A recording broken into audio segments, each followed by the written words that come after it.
Depois, para que nós possamos trazer à memória a sua obra, amém? E eu quero hoje ser bem rápido com você, bem objetivo, e quero trazer uma palavra de edificação sobre a sua vida, amém? Abra sua Bíblia lá em Lucas capítulo 22, vamos ler o que a palavra de Deus diz. Lucas capítulo 22, a partir do versículo 13.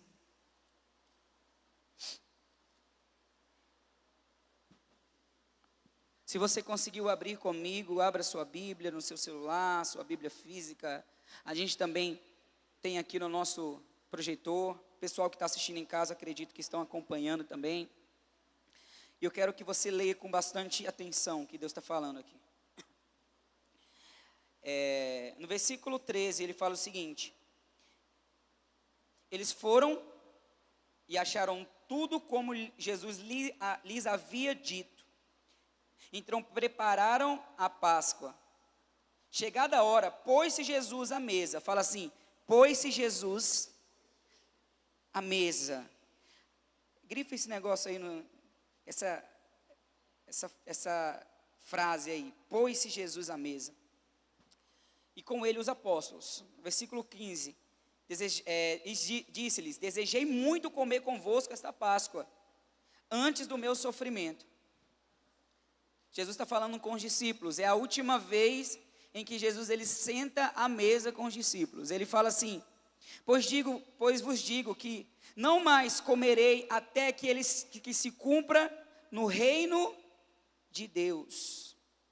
Coloca de novo aí destaca aí. Pois vos digo que não mais comerei até que ele se cumpra no reino de Deus. Então Jesus pegou o cálice, deu graças e disse: tomai-o e reparti-o entre vós. Presta atenção nas ordenanças de Jesus, gente. A palavra de Deus, ela não se remete apenas a um contexto. Jesus fala sobre a eternidade aqui, amém? Então essa ordem não é só para os discípulos, é uma ordem para nós, para essa geração. Ele fala: tomai-o e reparti o cálice entre vós. Pois vos digo que não mais beberei do fruto da vide, até que venha o reino de Deus. E pegou o pão, deu graças, partiu e lhes deu-lhes, dizendo: isto é o meu corpo, que por vós é dado, fazei isto em memória de mim. Semelhantemente, pegou o cálice, depois da ceia, dizendo: este é o cálice da nova aliança no meu sangue, derramado por vós. Amém? A minha palavra hoje, o tema dela fala assim: há um lugar na mesa. Escreve aí: há lugar na mesa. Eu tenho uma particularidade muito boa sobre estar à mesa, né? Na minha casa, meus pais, eles nunca permitiram que a gente comesse fora da mesa. A gente até comia, mas teimando, né? Talvez era um dia atípico, né? Ou tinha visita, a gente tinha que sair da mesa. Mas sempre que nós, independentemente de como estava a nossa vida, a nossa situação, se fosse para comer arroz com ovo, se fosse para tomar alguma coisa, se fosse para ter uma mesa farta, nós estávamos à mesa, amém? E você vê aqui Jesus, ele partilhando de uma ceia pela última vez. E aqui ele estava na Páscoa, no período da Páscoa. Se você conhece um pouco da Páscoa, você sabe o simbolismo que veio desde o Egito, desde a libertação do povo do Egito. E tinham ali algumas comidas específicas, e entre elas estava justamente o cálice, que simbolizava o sangue do cordeiro, que era passado sobre os umbrais da porta. Páscoa significa justamente passar por cima, né? Porque quando veio aquele anjo de morte para afligir os primogênitos, quando existia sangue nos umbrais das portas, o espírito de morte que ali estava no Egito, que a ordenança de Deus, ele passava por cima. Então, existia ali um simbolismo. Primeiro, eles bebiam um cálice que simbolizava justamente o sangue do cordeiro, e comiam também do cordeiro, mas ele comia, se você for ler na Páscoa, ele comia das entranhas do cordeiro, da cabeça do cordeiro. O que era melhor, eles davam a Deus. E Jesus, ele se coloca aqui como o Cordeiro de Deus, por isso que ele fala: beba desse cálice, que significa a nova aliança. Então, a partir do momento agora que nós não precisamos mais pegar o sangue, passar nos umbrais obrigatoriamente, né? Tem gente que ainda faz isso, né?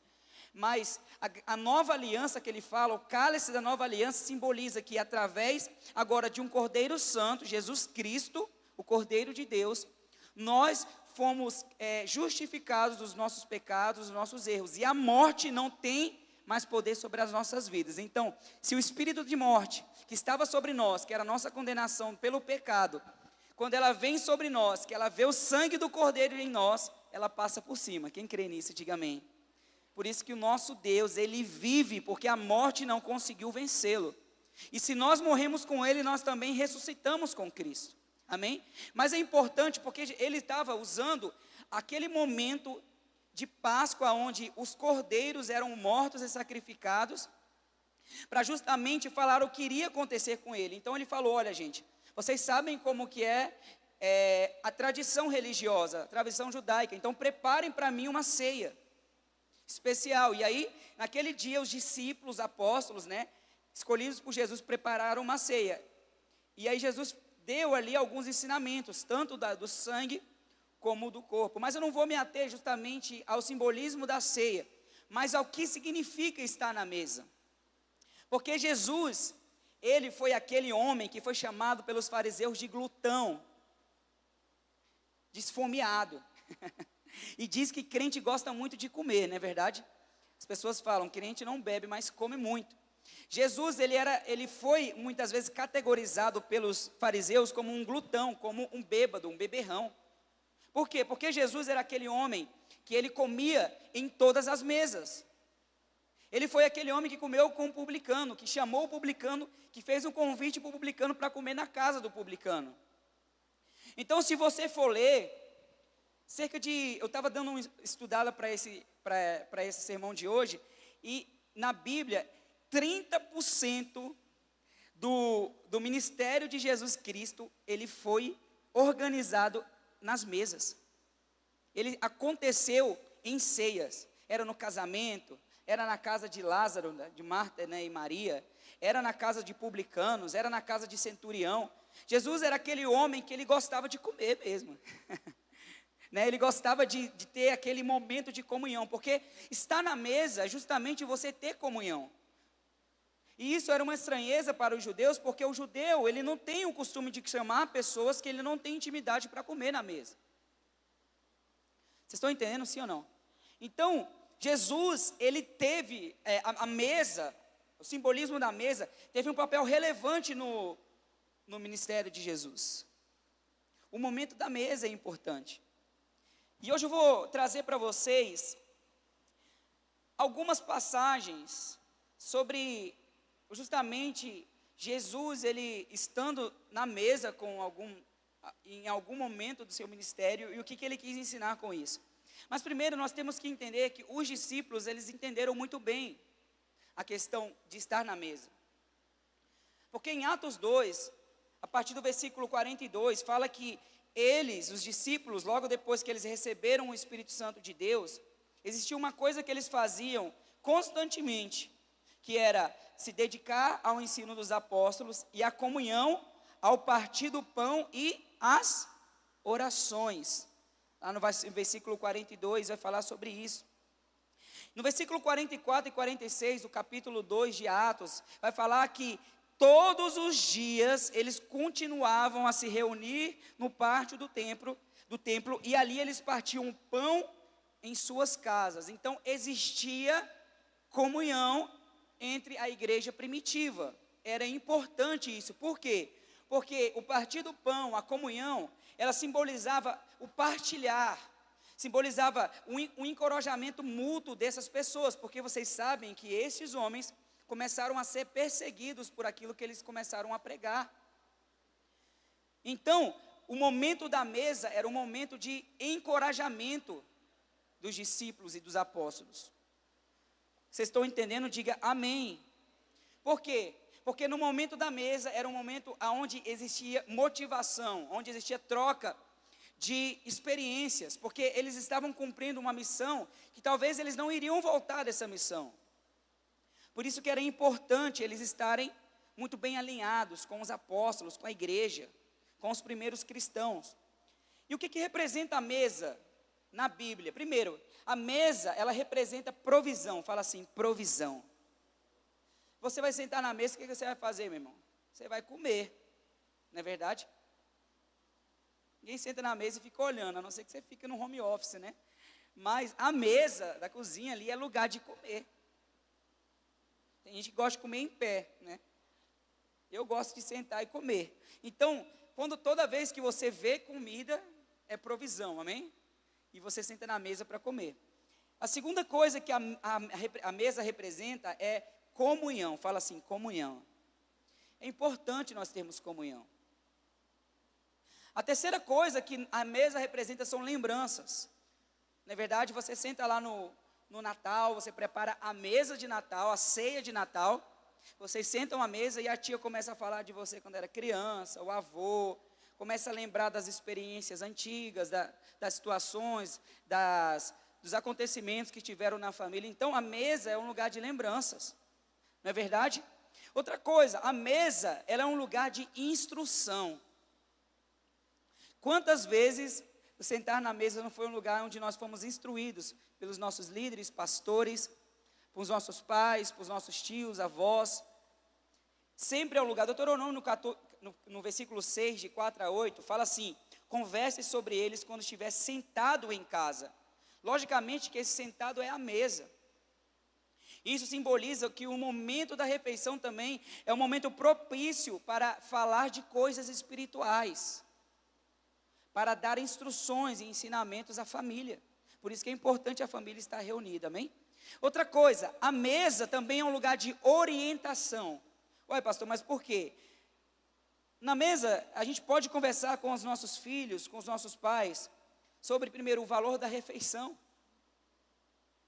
Não é verdade? Eu lembro que minha mãe era assim. Como que eu aprendi a não estragar a comida? Eu pedi comida, né? E aí, eu não comi tudo. Aí minha mãe falou, beleza, você não vai comer, né? Tá bom. Aí quando foi à tardezinha, eu fui comer de novo. Falei, mãe, cadê meu lanche? Aí ela pegou o prato do meio-dia, falou assim, tá aqui o seu lanche.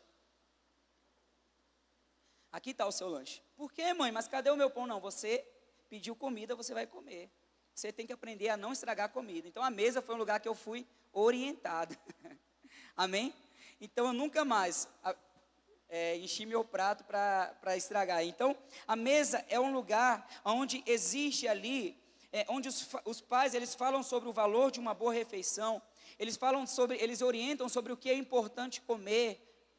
Qual é hoje a gente fala muito sobre isso, né?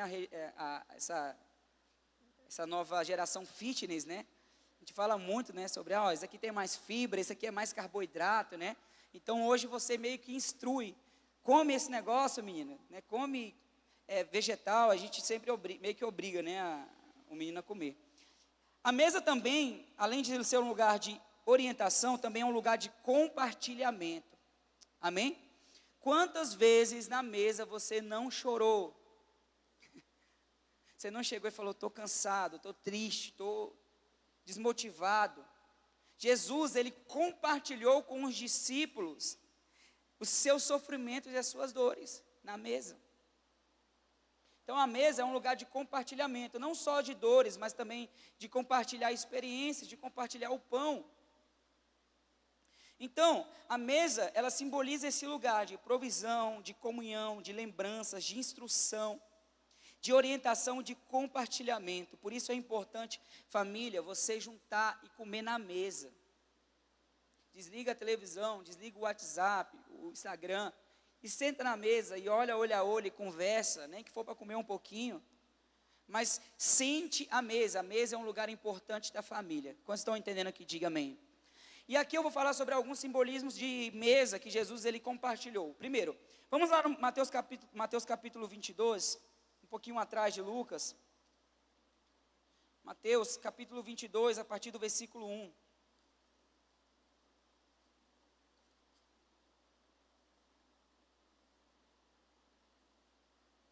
Vamos ler essa história. Capítulo 22, versículo 1. Fala assim: Jesus tornou a falar-lhes em parábolas e disse: o reino dos céus é semelhante a um rei que comemorou um casamento de seu filho. Enviou aos seus servos para chamar os convidados para o casamento, mas estes não quiseram vir.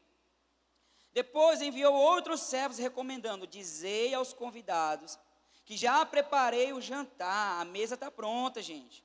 Os meus bois e novilhos já foram mortos e tudo está pronto, vinde ao banquete. Quem queria ir, filar essa boia aí, diga amém. Todo mundo, né? Novilha, já pensou? Então vamos lá, ele continua falando no versículo 5. Eles, porém, não dando atenção, foram um para um campo, outro para o seu negócio. O restante, agarrando os servos, o maltrataram e os mataram. Presta atenção. O rei ficou com muita raiva, enviou seu exército e destruiu aqueles assassinos e incendiou a sua cidade.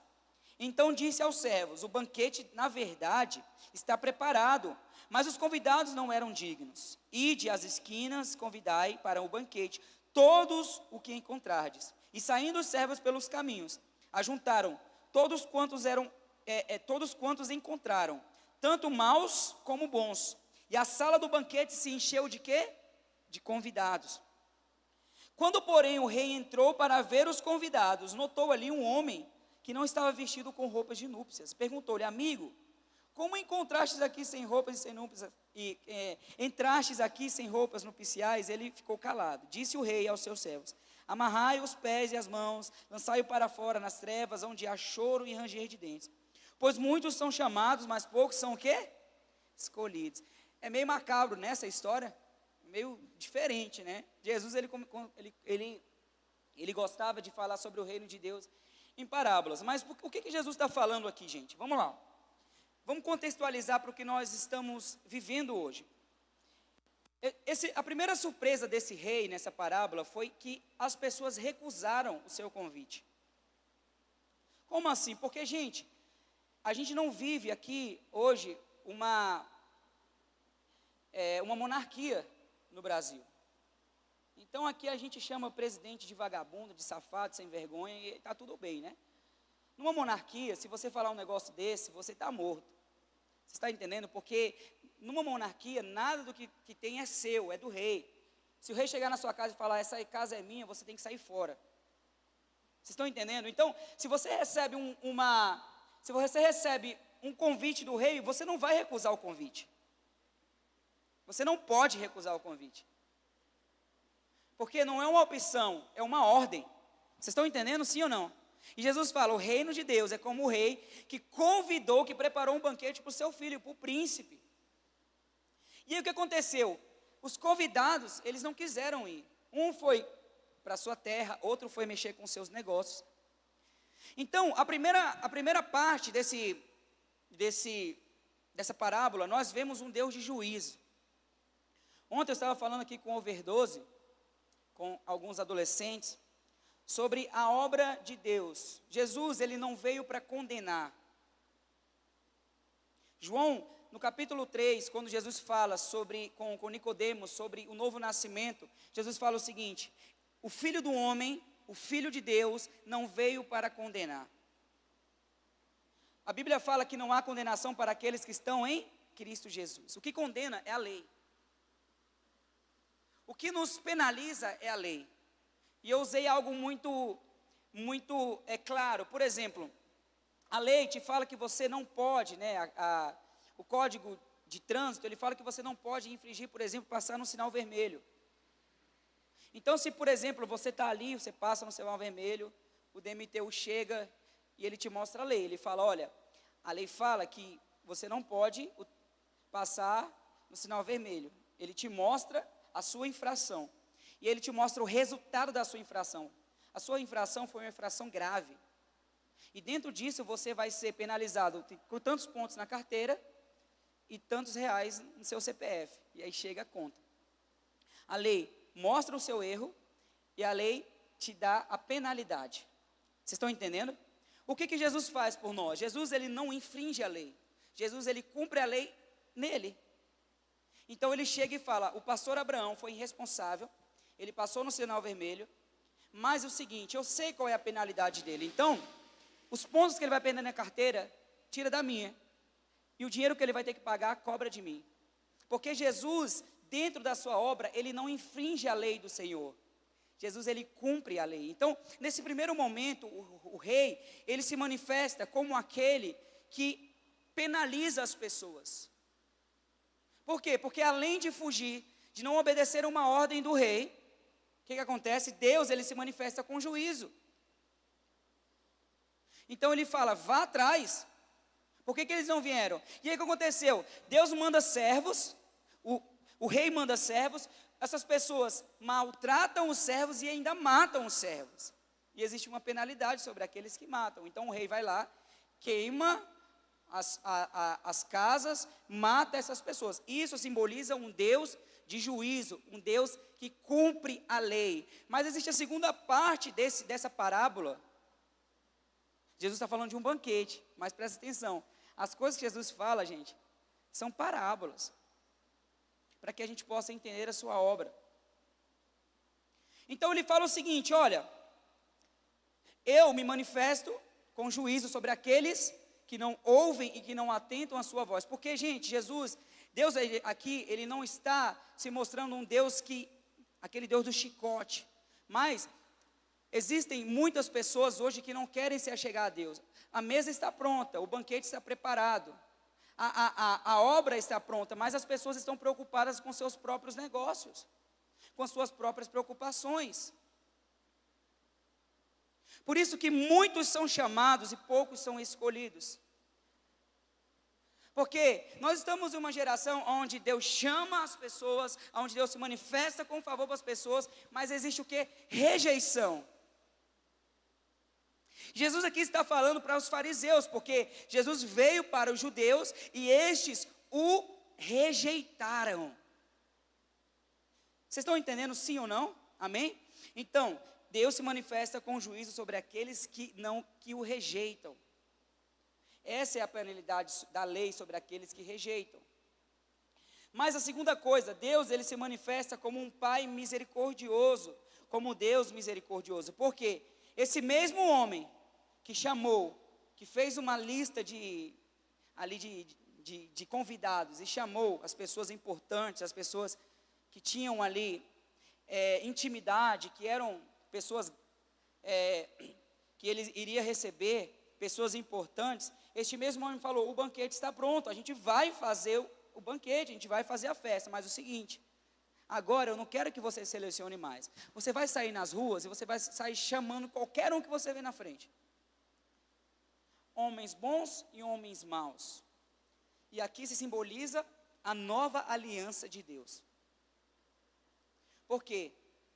Porque nós, dentro da nossa moralidade cristã, nós achamos que nem todos são dignos de estar à mesa do Pai. Não, Senhor, esse homem não é digno. Eu te pergunto, você é digno? Eu sou digno de estar à mesa do Senhor? Nenhum de nós, dentro da nossa justiça, somos dignos de estar à mesa do Senhor, pelo melhor que seja.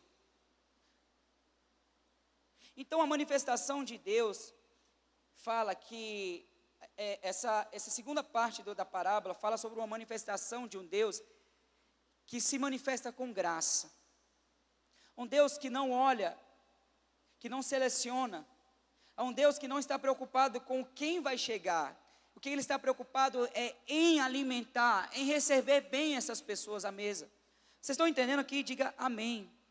Então, Ele chama pessoas das mais diversas classes sociais. E essas pessoas, elas atenderam ao convite do rei. Sabe por quê? Porque elas precisavam. A pior coisa de um cristão é quando ele pensa que ele não precisa mais de Deus. Que ele pensa que ele não precisa mais orar. Que ele não precisa mais estar na casa do Senhor. Que ele não precisa mais estar em comunhão. Porque ele se tornou um autossuficiente dentro da sua fé. Então, Senhor, eu faço, eu consigo, eu posso. É da minha forma, é do meu jeito. Eu não preciso estar na mesa do Pai. Eu não preciso atender ao convite do Pai. Eu estou bem do jeito que eu estou. Então, você vê aqui uma geração que está desamparada, que está precisando. E esse convite que é dado é o convite da salvação. Quantos precisam aqui da salvação de Deus? Diga amém. A A salvação, gente, ela não está só para os bons, ela está para todos aqueles a qual Jesus morreu na cruz. E a Bíblia fala que ele morreu pelo mundo inteiro. Amém? Deus, ele salvou o mundo inteiro. A obra redentora de Deus foi sobre a humanidade, os cristãos, os islâmicos, os ateus. Todas as pessoas foram salvas através da obra de Deus. E o convite que Deus faz é: venha a mim, vinde a mim os que estão cansados, vinde a mim os que estão sobrecarregados, pois eu os aliviarei.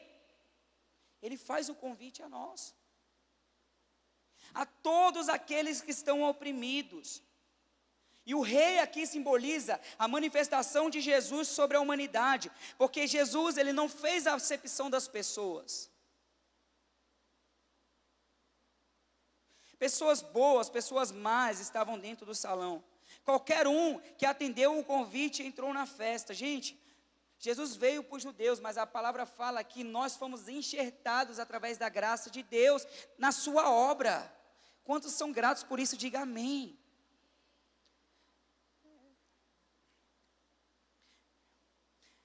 A obra de Deus é para todo pecador, é para qualquer raça, é para qualquer nação, é para brasileiros, é para americanos, é para ucranianos, é para russos.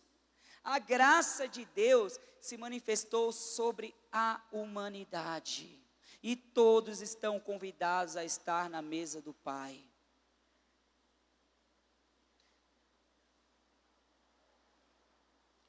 Todos aqueles que se arrependem dos seus pecados e creem que Ele é o Jesus Cristo, o Senhor e Salvador da sua vida, que entregam o seu coração a Ele, que fazem uma confissão de uma forma racional, são aqueles que estarão à mesa do Pai. Quantos querem estar na mesa do Pai? Diga amém. Deus está convidando, Deus está chamando. E é engraçado que no ministério de Jesus Cristo, quem ouviu a voz de Deus não foram os religiosos, foram aqueles que estavam perdidos. Imagina quantas pessoas Jesus falou: vem e segue-me, e ficaram no mesmo lugar. Mas existiam 12 homens que ele falou: vem e segue-me. Esses homens prontamente deixaram as suas coisas e seguiram a Jesus. Disponibilidade do reino de Deus. Jesus está fazendo um convite a nós, por isso que muitos são chamados e poucos são escolhidos. Não é porque Deus faz acepção de pessoas, é porque muitas pessoas, elas não querem atender ao convite de Deus. Nós nos acomodamos na nossa preguiça espiritual, na nossa frieza espiritual, no nosso egoísmo cristão.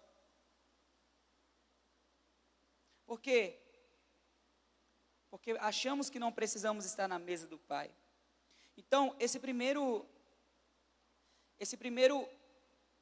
texto que eu li com vocês, ele fala sobre o banquete do reino de Deus.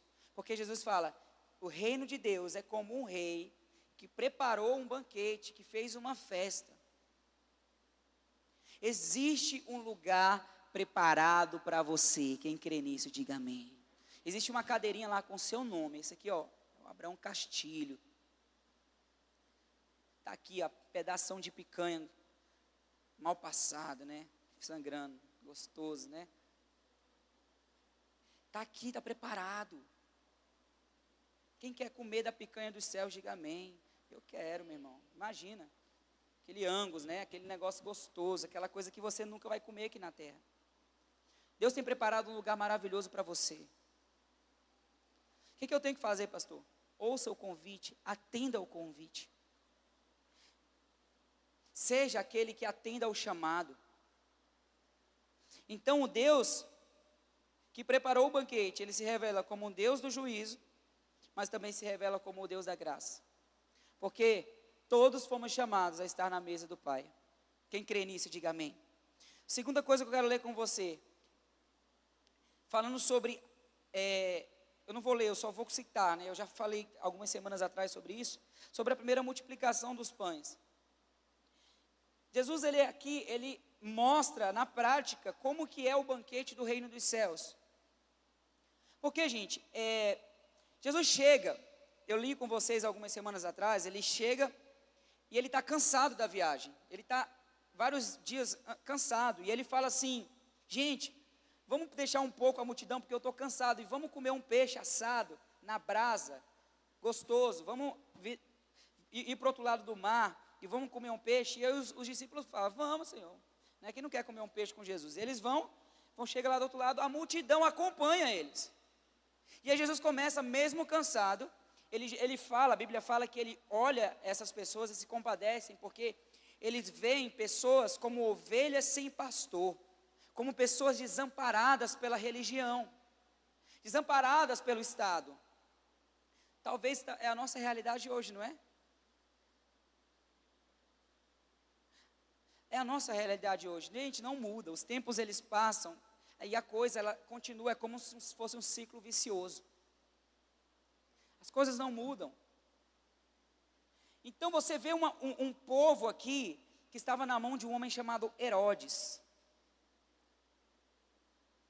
Um líder político, um cara totalmente mau. Herodes foi o responsável por matar João Batista. Ele foi entregue a Herodes a cabeça de João Batista numa bandeja.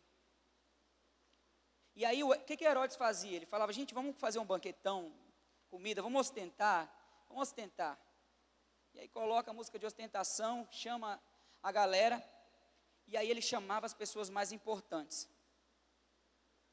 E ali comia políticos, imperadores, reis, líderes, fariseus, todo mundo se comiam. Enquanto eles estavam comendo aquele banquete farto, as pessoas estavam lá fora morrendo de fome, desamparadas pelo Estado.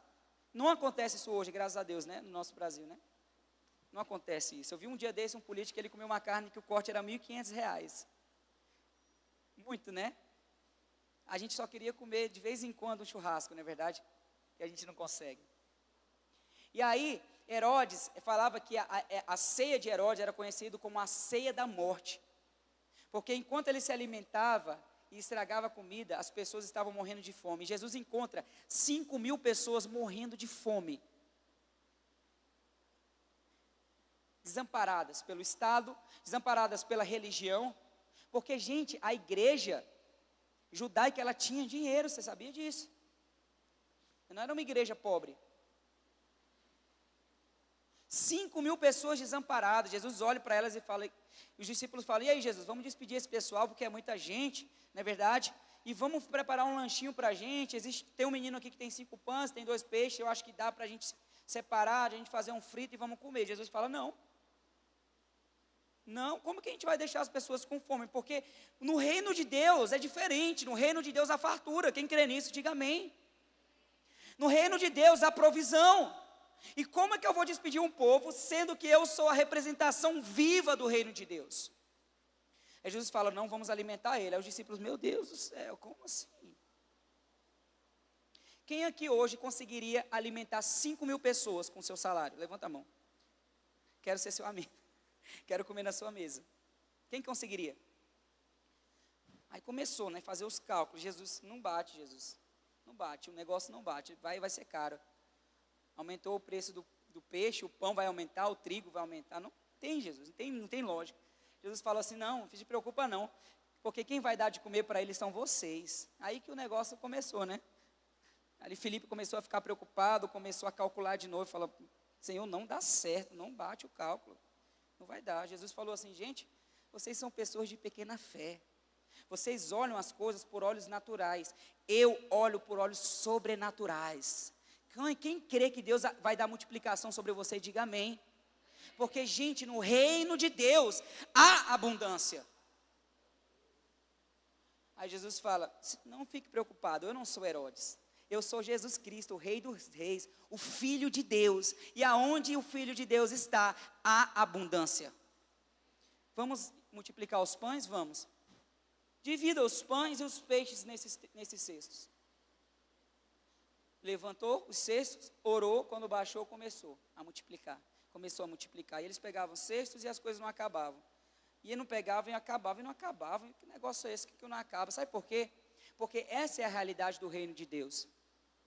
No reino de Deus, na mesa do Pai, há fartura. O banquete está pronto, o banquete está preparado. Você não vai passar fome na mesa de Deus, meu irmão. E aí os discípulos distribuem. E falam, gente, que era 5.000 homens, fora mulheres e meninos. Que menino não para, né? Então não tem como contar. Então, 5.000 homens. Vamos falar que cada homem tinha uma mulher e um filho?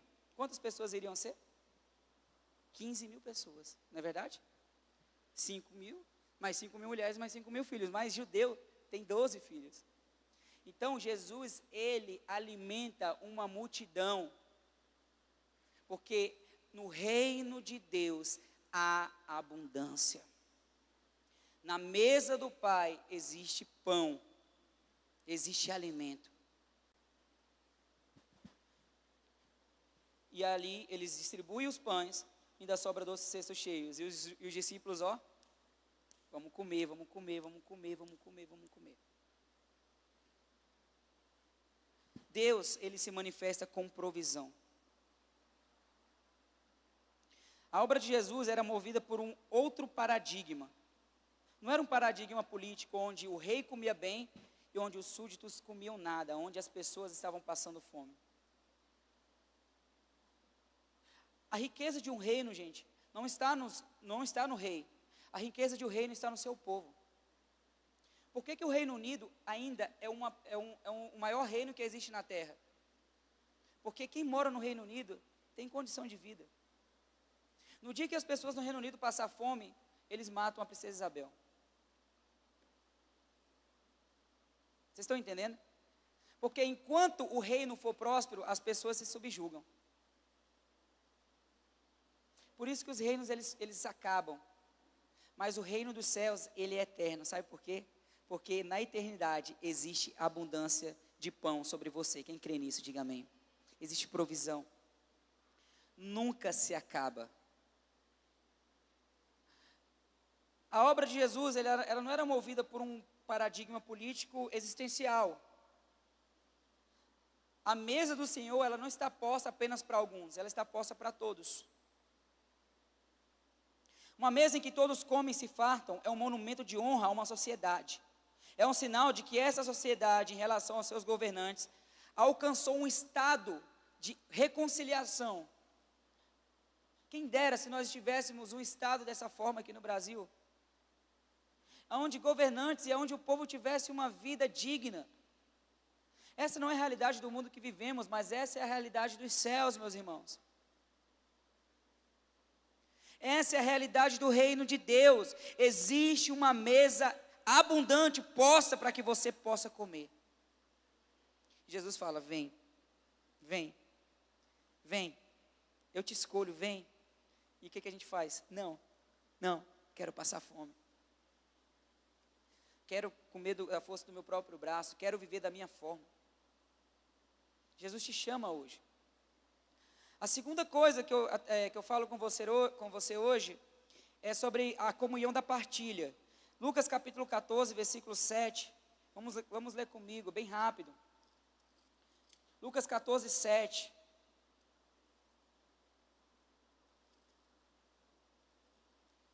Por coincidência, Jesus está falando em parábolas de novo aqui. E ele fala: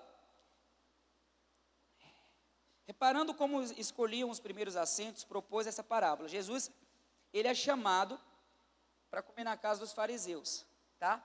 Aí vamos lá. Isso aqui era uma social dos fariseus, que eles faziam. Eu vou explicar para vocês como que ocorria. Então ele fala, e Jesus começou a observar. Jesus era muito observador. No templo, Jesus observava as pessoas ofertando. Ele conhecia o coração das pessoas pelo ato de ofertar. E Jesus começou a reparar como é que aqueles homens, eles se comportavam na mesa. Aí ele começou, versículo 8. Jesus levanta e fala: quando por alguém fores convidado para um casamento, não te assentes no primeiro lugar, pois poderá haver um convidado mais importante que você. Então, o que te convidou a ti, a ele poderá dizer: dá o lugar a este. Assim, com vergonha, terás que tomar o último lugar.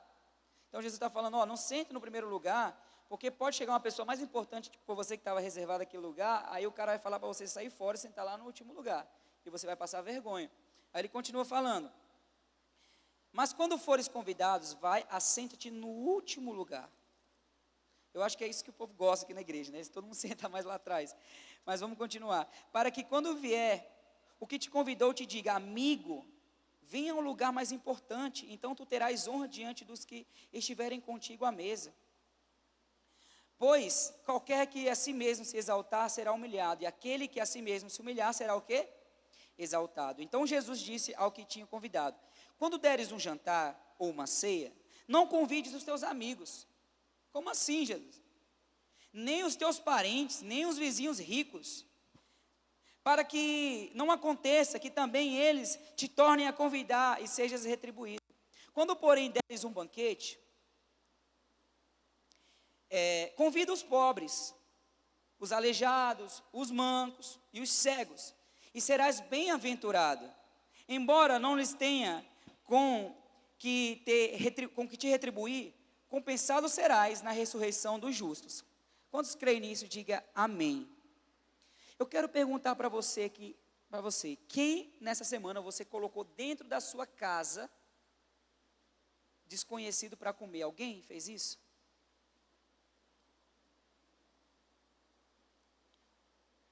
Passou ali no venezuelano ali no sinal e falou: não, entra aqui no meu carro, lá em casa vai sobrar comida hoje. Alguém já fez isso essa semana? Ninguém, né? Porque isso reflete muito de nós. Aí você fala: lá vem um pastor bonzão, né? Lá vem um pastor que leva todo mundo para casa. E por incrível que pareça, a minha vida com meu pai foi desse jeito. Eu já dormi com bêbado, já dormi com drogado, eu já dormi com homossexual, assim no mesmo quarto. Pessoas que meu pai levava. Eu lembro que uma vez teve um menino que a gente adotou, que ele era drogado aqui de Marabá, que ele pulou um muro e foi embora, porque ele estava com vontade de usar droga. Mas eu não quero entrar nesse detalhe, eu quero entrar nessa reflexão que Jesus faz. Por que Jesus faz, gente? Jesus, ele desafia o nosso coração. Jesus aqui não está falando para você sair do culto aqui, sair catando pobre, aleijado, paralítico, cego, desabrigado e levar para sua casa. Mas Jesus, ele está esperando algo a mais de nós. Ele está esperando uma ação maior do que nós fazemos hoje. Um ato maior de amor sobre a humanidade. Porque Jesus, ele aceita o convite do fariseu. Jesus estava comendo com os fariseus aqui. E junto à mesa encontravam ali os amigos dos fariseus, seus irmãos, parentes, vizinhos ricos, que é o Jesus fala, né? As pessoas estavam ali, as importantes. Então, era uma prática que acontecia entre essas pessoas que eram mais ricas, mais abastardos. Eles se reuniam, por vezes, na casa de cada um deles, e com mesas fartas, né, com ceias fartas. E é como se fosse um convite. Uma vez seria na minha casa, outra vez seria na casa do Val, outra vez seria na casa do Júnior, do Jefferson, do irmão Antônio Carlos. Seria assim. Aí era o seguinte: quando era na minha casa, quem bancava o jantar era quem? Era eu. Eu tinha que bancar o jantar. Quando era na casa do Júnior, é ele que tinha que bancar. Então eu nem almoçava. Ia com aquela, né, vamos com vontade, que hoje a gente vai comer de graça, né? Aí quando não era na casa do Júnior, era na casa do Jefferson. E o Jefferson já preparava lá um rango para a gente. Então era dessa forma que acontecia, né? Não existia ali um sistema de reciprocidade. Eles contribuíam de forma igual. Então essas ceias, elas eram abertas para que uma pessoa elas discursasse, como se fosse um simpósio, né?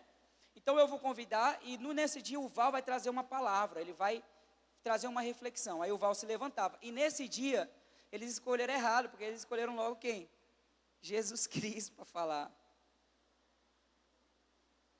Vamos ver o que esse cara tem a falar para nós. Aí ele convidou os caras importantes, e Jesus olhou para aquela galera, todo mundo sendo importante, né?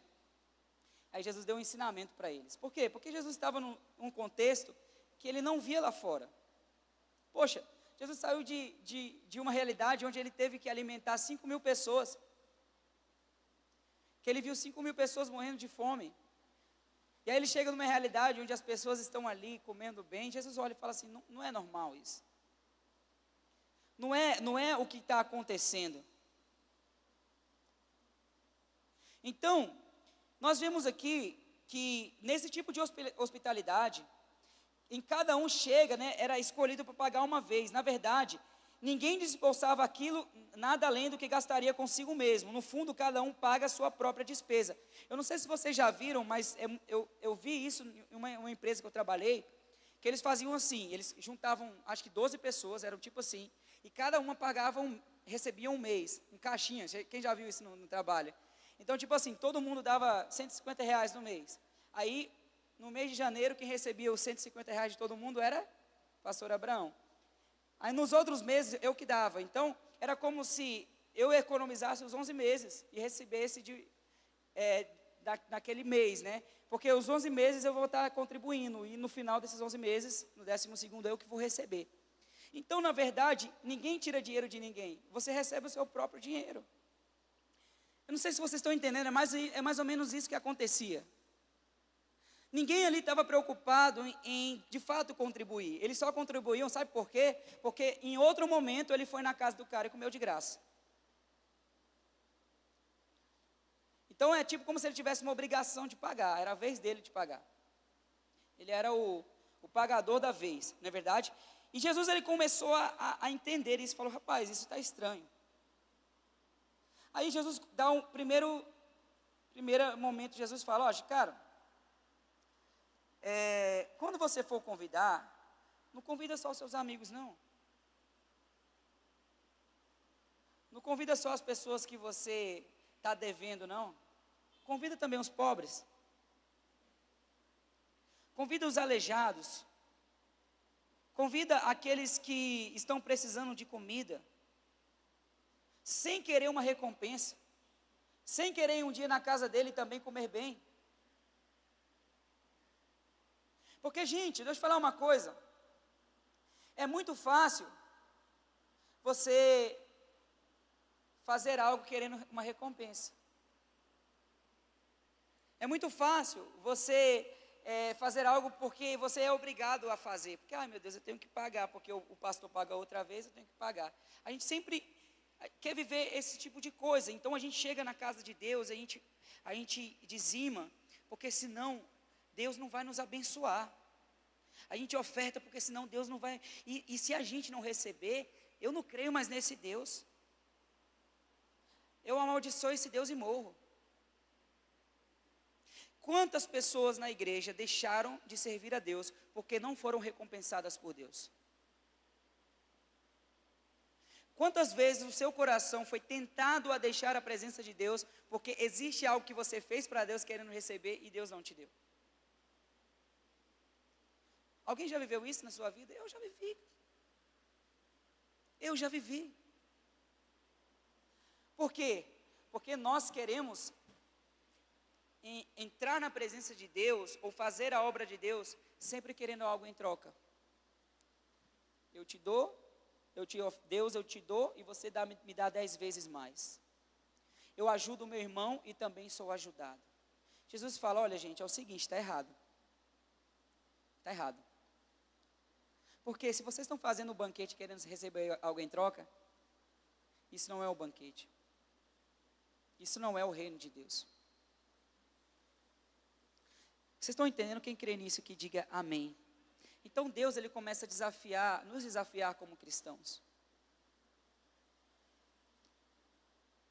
Deus começa a nos desafiar como cristãos. Porque, gente, se Jesus fosse fazer a sua obra querendo alguma coisa em troca, Jesus não tinha morrido por nós. Jesus, ele foi obediente no seu chamado, mas ele sabia que ele não ia receber nada em troca. E o reino de Deus não é assim. Você não vem para a igreja porque você tem que receber algo. Gente, eu vou falar uma coisa para vocês. Eu não tenho nada para oferecer para vocês. Eu não tenho nenhum centavo hoje da igreja para falar assim, vai lá. Se eu te mostrar a realidade da igreja, você chora comigo.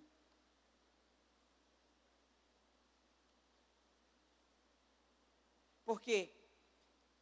Porque quando eu venho à igreja, quando você vem à igreja, o banquete que nós preparamos para as pessoas lá fora, nós não queremos que receber nada em troca. Porque se nós formos comungar dessa forma, a nossa igreja, ela vira uma confraria. Então eu vou para a igreja porque, cara, tem um empresário naquela igreja que, se eu ficar amigo dele, ele vai me abençoar, vai ser uma bênção, oh glória a Deus. Porque se eu chegar naquela igreja, todo mundo tem dinheiro, eu também vou ser rico. Eu vou ser maçom, porque maçom é rico. Eu quero ser rico. Quem já viu gente assim? A igreja, ela começa a virar uma bolha. Ela começa a virar uma sociedade. E aí quando a gente vê alguém que não é digno, não, por favor, saia daqui, você tem um nome sujo, você é infiel com a sua esposa, você é caloteiro, sai daqui, cara. Não faz parte. Porque se eu for te ajudar, você não vai ter nada para me dar em troca. E é por isso que a igreja está esse nojo que está hoje. Porque nós criamos verdadeiras confrarias no reino de Deus. Paulo, ele fala em 1 Coríntios 13, sobre isso. 1 Coríntios 3, do 1 ao 13. A igreja de Corinto era uma igreja rica. Porque Corinto era uma igreja, era uma cidade que ficava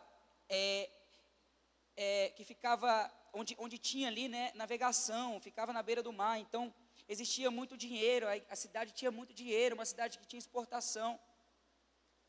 Então, as pessoas começaram a receber a Deus, aí começou a entrar, os ricos, começou a entrar as pessoas mais inteligentes, e elas começaram a ver aquele povo burro, pregando. Elas começaram a ver o pobre, falando de Deus. Não, está errado esse negócio. Por quê? Porque para ser um fariseu, o cara tem que ter vocação, o cara tem que nascer de uma tribo, o cara tem que estudar, o cara tem que ser rico, o cara tem que ter aquilo. Como que um homem que nunca estudou vai me ensinar, pastor? E essa é a maravilha da igreja, é por isso que eu amo a igreja. Sabe por quê? Porque a igreja põe um bilionário do lado de um pobre. Fala, ame ao seu próximo como você ama a si mesmo. Eu amo a igreja por causa disso. Quem está entendendo aqui, diga amém. Sabe por quê? Porque na mesa do Senhor, não existe um lugar exclusivo para os ricos e para os pobres. A mesa do Senhor é para todos. Aí os irmãos de Corinto chegam e falam assim, pois é, Paulo, seguinte, cara, vamos formar aqui uma galera mais inteligente,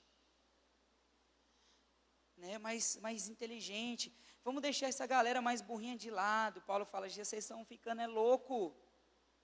Por que tem dissensão? Por que tem divisão? Isso não é o reino de Deus. Paulo chega diante de Pedro e fala assim, por que nós vamos pregar para os gentios? Quem eram os gentios? Eram pessoas que não eram judeus, que não eram israelitas. Não, mas Jesus veio para os judeus, vocês estão ficando loucos. A graça de Deus são para todos, Pedro. Vocês estão entendendo, gente? Sim ou não? Então, se nós formos viver um evangelho onde nós achamos quem é digno e quem não é digno, nós já não somos dignos. Se você pensa dessa forma, você não pode comer desse pão, você não pode beber desse vinho. Porque a mesa do Senhor foi preparada para a humanidade comer. Vocês estão entendendo? Quem crê nisso, diga amém. Jesus, ele fala para os fariseus, fala assim, vocês estão errados. Vocês estão errados. Vocês estão loucos. Jesus, ele começa a desconstruir uma religião, ou melhor, uma religiosidade. Ele fala, se você tem mais recursos, convida quem não tem. Se você tem uma mesa farta, convida aquele que não tem uma mesa farta, prepara a melhor mesa para ele e fala, venha comer comigo, meu amado. Eu preparei essa mesa para você. Gente, eu já vivi alguns bastidores de igreja. Eu já almocei com o Fernandinho, com pregadores muito importantes. Não tem uma mesa pior para sentar do que essa. Porque você fica assim, ó, olhando assim para um lado e para o outro. Você não tem intimidade. Você fica olhando para o cara, esperando ele falar alguma coisa. O cara está comendo assim, ó, e nem te olha. Mas sabe o que a gente faz na igreja? A gente prepara a melhor mesa para esse tipo de gente. Porque ele é importante. Porque ele é um pregador de milhões de pessoas. Porque ele é um cantor que já lançou milhares de cópias. A gente tem que preparar a melhor mesa. Aí quando chega um convidado, um cara que está precisando de Deus, um bêbado, a gente fala, sai, está atrapalhando o culto. Sabe o que a gente tem que fazer? Pegar o nosso banheiro, dar um banho, e preparar uma mesa e falar, coma da melhor comida, você precisa ser abastecido pela igreja. Mas não. Nós damos a melhor oferta para aquele que já tem muito. Nós damos a melhor honra para aquele que já tem honra. E esse não é o evangelho de Cristo para esse tempo. Quem está entendendo aqui, diga amém. Eu vivi isso na minha vida, sabia?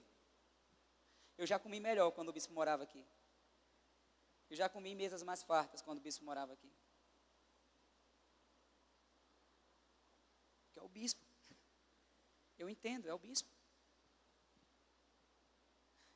É bom demais, cara, você sair para um lugar com uma pessoa importante. Você sabe que a mesa vai ser farta, você sabe que você não vai pagar a conta. Porque a pessoa vai querer pagar, a pessoa vai querer fazer a melhor comida. O pior lugar para você sentar é um lugar que você não tem honra. Eu quero te falar uma coisa, na mesa do Senhor, você é honrado. Quem crê nisso, diga amém. Quem crê nisso, diga amém. Aplauda o Senhor porque Ele é digno. O maior desafio nosso é nós honrarmos essa cidade.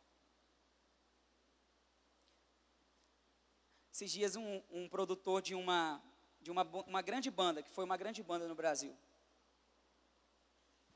chamado Catedral. Quem já viu essa banda, falar dessa banda? Gente, eu era fã do Catedral. O Sonildo sabe, né, como que era. O bispo é fã do Catedral. Quando eu era criança, eu queria cantar igual o Kim, né? Eu queria tocar igual os caras.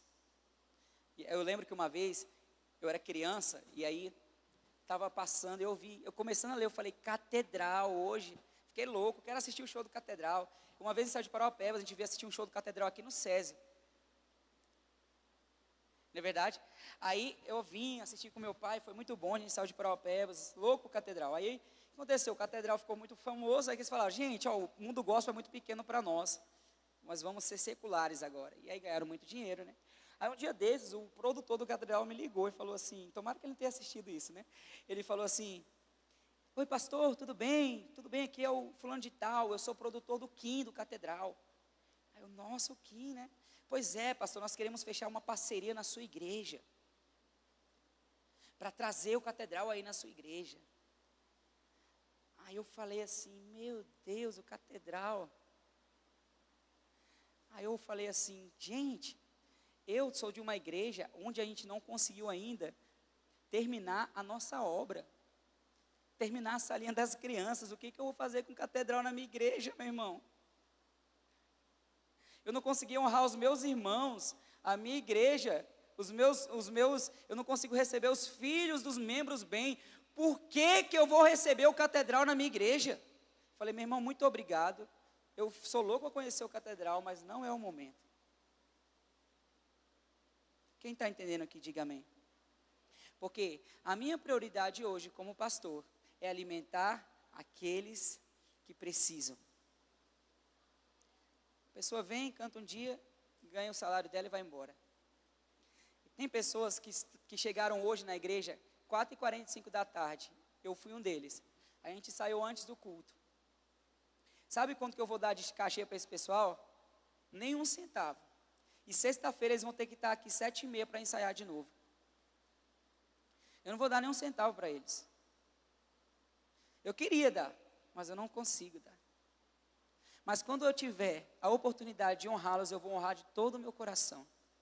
A minha casa está aberta para aqueles que precisam. E a nossa casa tem que estar aberta para aqueles que precisam.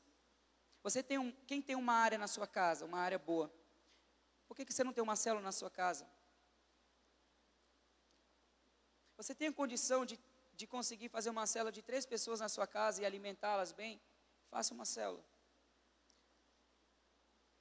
Porque você está trazendo à mesa aquilo que é mais importante para Deus, que são os perdidos, os coxos, os que estão pobres. Os meninos vão lá para casa, na célula, a gente gosta sempre de fazer algo especial, né? E a pastora Renata fica louca. O que a gente vai fazer hoje?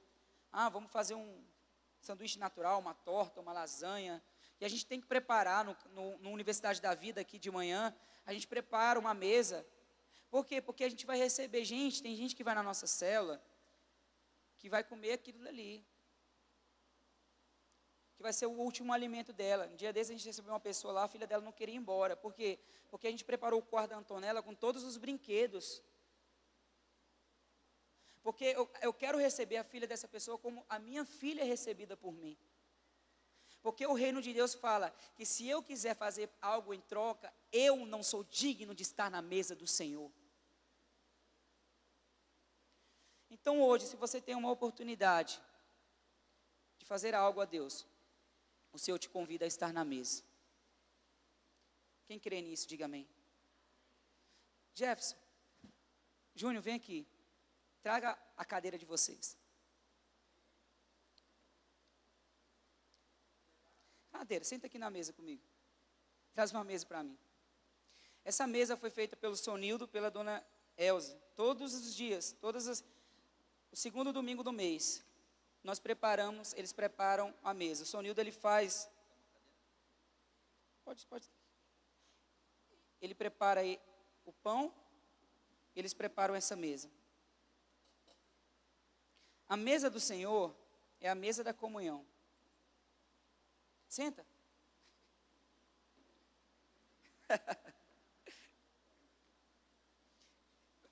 Desse dia a gente fez a célula do amigo, né? Esses dois se conheceram tem poucos meses. Eles falam, eu te amo, tal, né?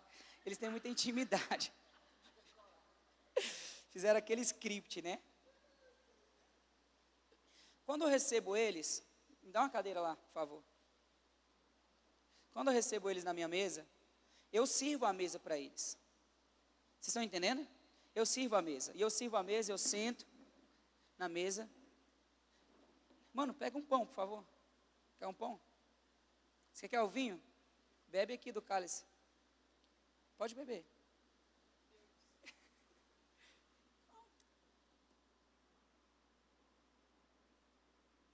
E na mesa, como é que está a tua empresa, mano? Tá bem? Essa semana tu conseguiu ir bem?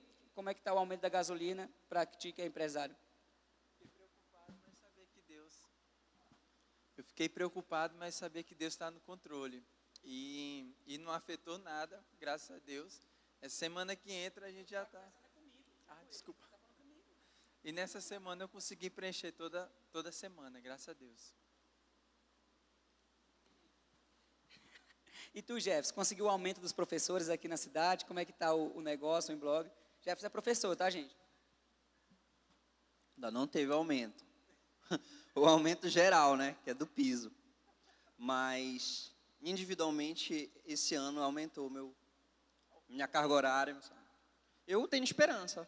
Eu creio. Minha semana foi boa. Tranquila. Gente, quando eu estou à mesa, eu consigo ter essa intimidade com vocês, porque vocês, toda semana, estão na minha casa. Toda semana eu recebo vocês na minha casa. Eu tenho intimidade com vocês. Eu sei qual é os problemas que vocês passam. Tem muitas pessoas que não conhecem vocês aqui na igreja. Sabe por quê? Elas conhecem o Biden, o Putin, o Zelensky, ela conhece o cara do BBB. Elas conhecem tudo, mas elas não conhecem vocês. Tem pessoas que vocês não conhecem também. E tem pessoas que moram muito próximo à casa de vocês, da igreja, que vocês não sabem quem é. Sabe por quê? Porque não tem comunhão. Porque não tem partido do pão. Porque as nossas preocupações, elas são muito mais importantes do que a comunhão na igreja. E pelo fato de nós estarmos muito preocupados com nós mesmos, nós deixamos de receber coisas dos céus. A provisão do céu sobre as nossas vidas. Porque o que nós fazemos para nós mesmos, só vem para nós mesmos. O que eu faço para mim mesmo, não favorece você, Jefferson, não favorece você. Não favorece ninguém que está aqui. Então, eu prefiro fazer para mim mesmo que fazer para vocês. E quando eu sento na mesa com vocês, eu tenho que gastar tempo. Eu tenho que perder dinheiro. Eu tenho que me preocupar com a vida de vocês. Existem pessoas que estão na casa do Senhor e elas não conseguem ceiar. Sabe por quê? Porque elas não conhecem a Deus. Porque elas não sabem quais são as necessidades do coração de Deus. Elas não conseguem sentar à mesa com o Pai e ter uma conversa com o Senhor. Vocês estão entendendo? Eu não vou ceiar hoje, pastor, porque eu não estou bem com Deus. Essa é a pior frase que existe. Aí eu pergunto, o que Deus fez para você, meu irmão? Por que você não está bem com Deus? Eu não vou ceiar hoje, pastor, porque eu não consegui ter comunhão com Deus.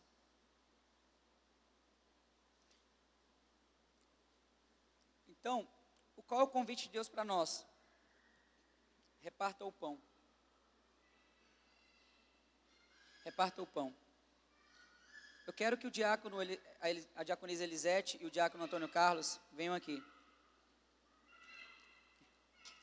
Repartam o vinho. Fiquem em pé.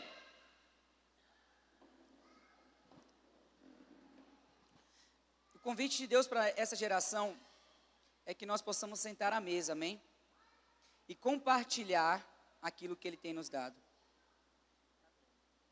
Eu quero que se você saia do seu lugar, eu não sei se você está bem com Deus ou mal, mas eu quero que você saia do seu lugar. E você venha partilhar deste momento de mesa com Deus. Sai do teu lugar.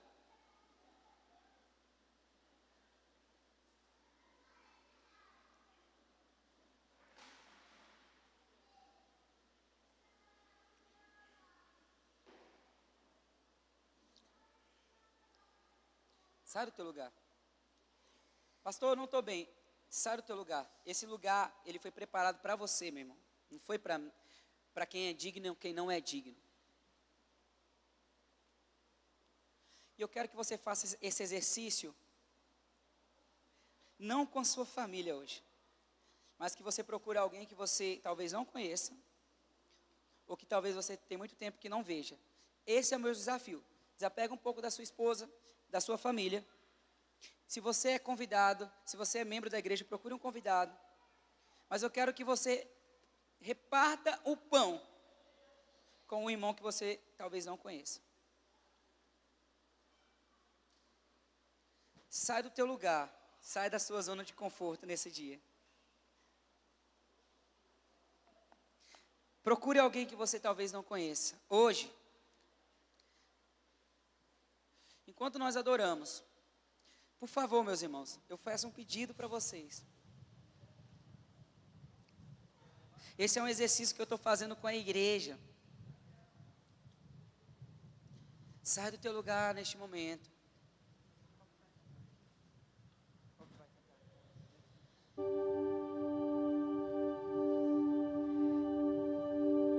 Você vai falar com esse teu irmão. Fala, boa noite. Meu nome é fulano de tal. Eu sou dessa igreja há 1 ano. Conversa com ele, não é só para repartir, é para ficar perto dele. Procura. É estranho, mas é isso que Deus quer. Fala com ele nesse momento. Conversa com ele. Sai do teu lugar. Existem pessoas que estão sozinhas. Meu irmão, por favor, você que é na igreja, procure alguém. Procure alguém. Conversa com ele. Você está ceando, você está comendo.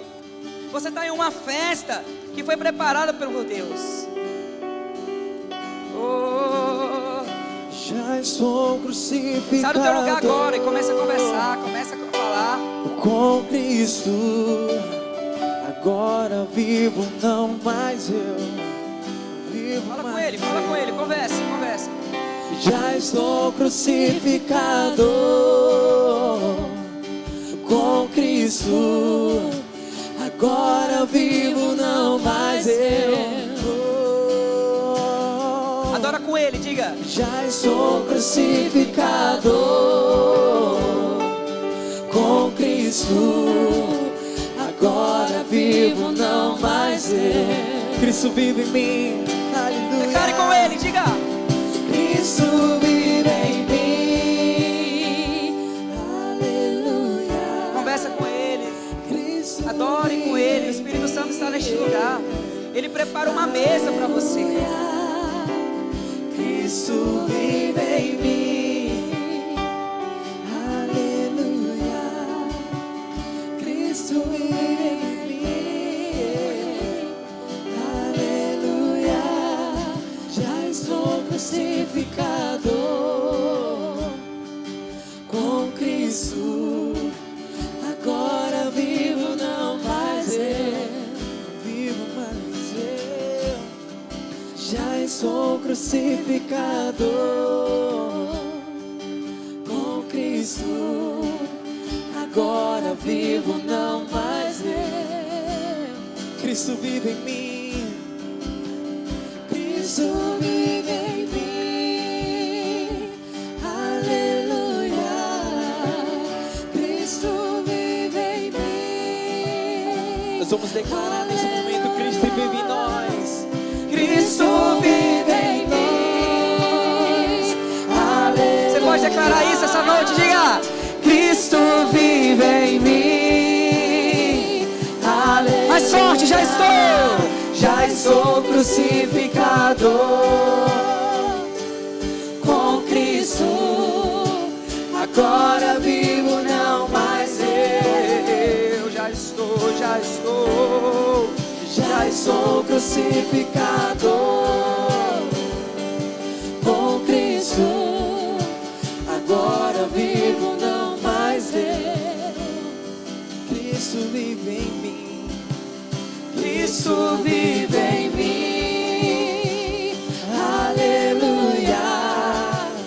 Cristo vive em mim.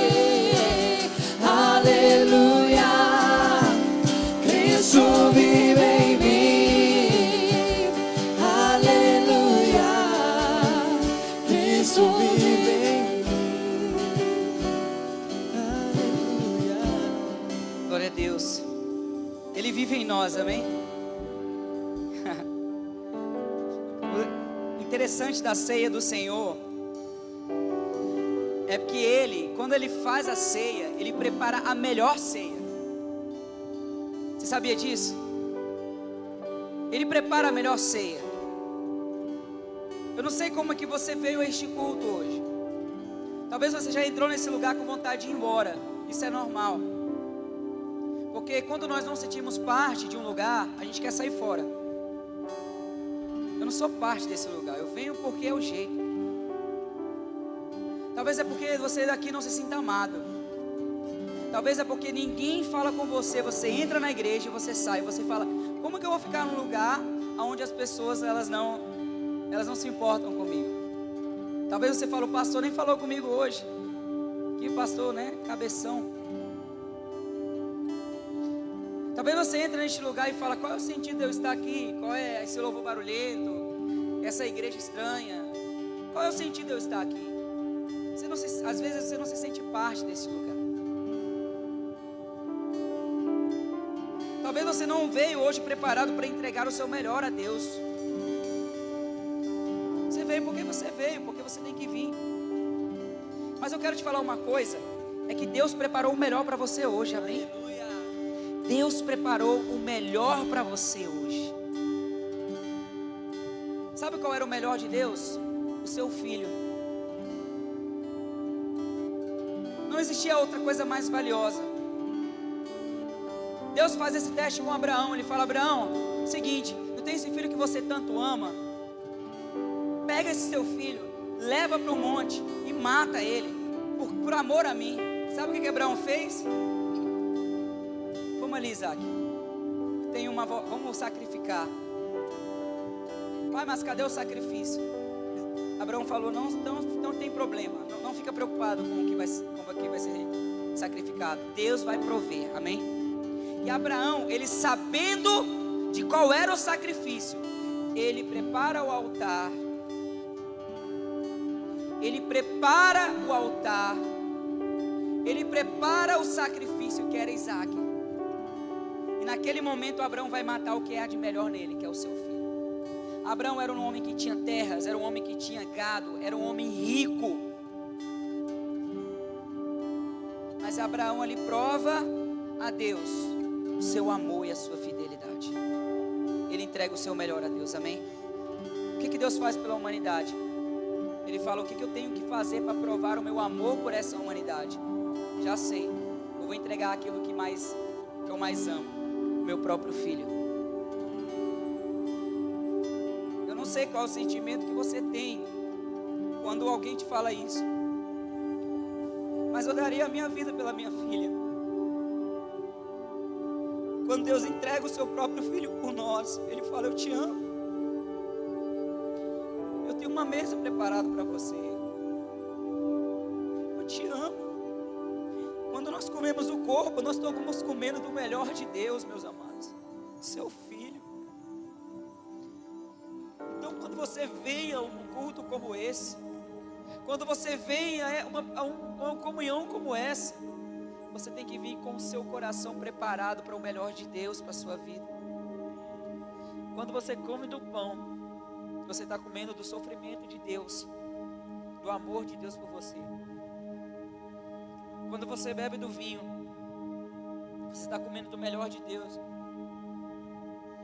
Uma nova aliança sobre a sua vida, ela é realizada. Por isso que Deus fala a Paulo fala à igreja de Corinto, aquela igreja que queria divisão, aquela igreja que queria fazer confrarias. Ela fala assim, ó, em 1 Coríntios 11: todas as vezes que vocês forem lembrar de Deus, pegue o pão, pegue o cálice, se reúnam, porque nós estamos partilhando desse mesmo sentimento. A ceia do Senhor representa que o melhor de Deus já foi derramado sobre as nossas vidas. Então venha com seu coração cheio de expectativas quando você vier para a próxima ceia. Venha com seu coração cheio de amor. Venha com seu coração contrito e fala: eu vou partilhar do melhor de Deus. O corpo de Cristo, sangue de Cristo derramado, que me libertou, que me deu cura, que me deu libertação, que me fez filho de Deus. Eu sou grato ao Senhor, meu amado.